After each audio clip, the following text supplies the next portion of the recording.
திருச்சிற்றம்பலம். 39வது நாயனார்.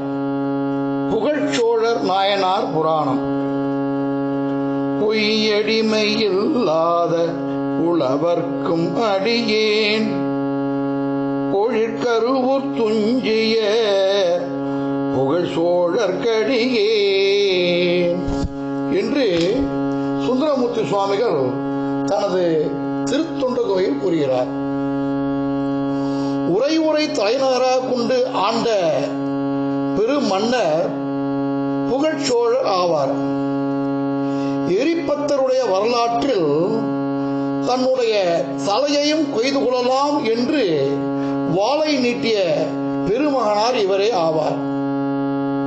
தமது இரண்டாம் தலைநகரான கரூரில் வந்து தங்கி தமக்கு கப்பம் செலுத்தும் மன்னர்களின் பட்டியலை பார்வையிடும் போது அதிகன் என்ற மலைநாட்டு மன்னன் கப்பம் செலுத்தவில்லை என்பதை கண்டுகொண்டார்.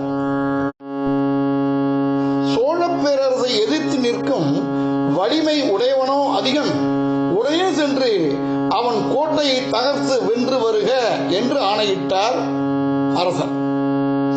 அரசனின் ஏவல்படி பெரும் போர் மூண்டது. அதிகன் தோற்றான். அக்கால வழக்கப்படி கொல்லப்பட்டவர்களின் பல தலைகள் அரசன் முன் கொண்டு வந்து காட்ட, அவற்றுள் ஒரு தலை ஜடாமுடியுடன் திருநீறு அணிந்த சிவனடியாரின் தலையாக இருந்தது. அதை கண்டு பதைத்த புகழ்ச்சோழர் திரை சரிந்த கடல் உலகில் திருநீற்று நெறி புரந்து யான் அரசு அளித்தபடி சால அழியது என நொந்து அத்தலையை ஒரு பொன் தட்டில் ஏந்தி தீக்குளிக்க முடிவெடுத்தார். பேரரசராக இருந்து கொண்டு சோழ நாட்டை ஆட்சி செய்த இம்மன்னர் கப்பம் செலுத்தாத அதிகன் மேல் போர் தொடுக்க படையை ஏவினார் என்று அறிகிறோம். எனவே அரசருக்கு உரிய கடமைகளில் ஒரு சிறிதும் வழுவாது பணியாற்றினார் என்று அறிய முடிகிறது. இந்த மன்னரை பொறுத்த மட்டில் இரண்டு மாறுபட்ட வலுவான இயல்புகள் இவருள் இருந்ததை அறிய முடிகிறது.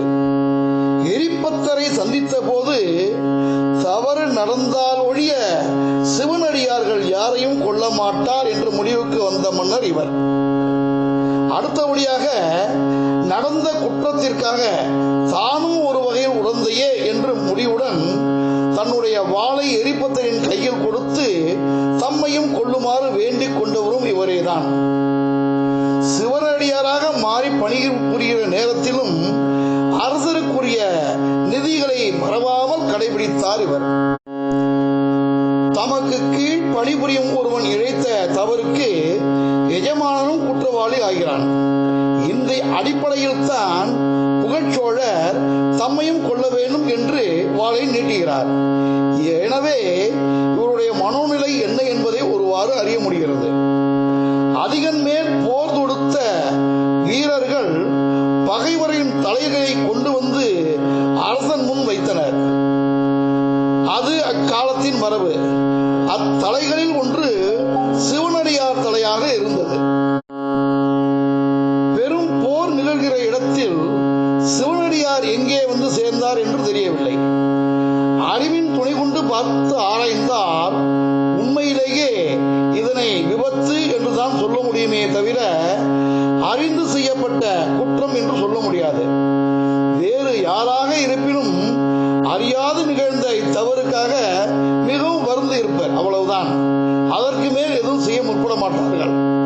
ஆனால் புகழ்ச்சோழர் தாம் ஒரு அரசர் என்ற நிலையில் நின்று இதனை பார்த்திருந்தால் இதனை விபத்து என்று அறிந்து வருந்திருப்பதோடு பெற்றிருப்பார்.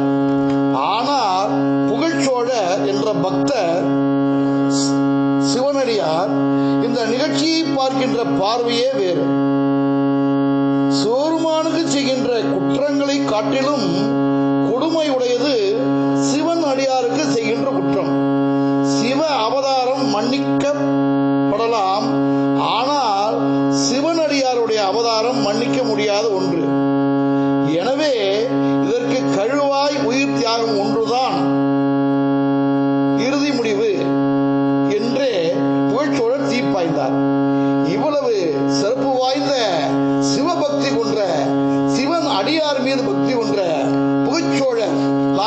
வணங்கி வாழ்வில் அனைத்து நலன்களும் பெறுவோம்.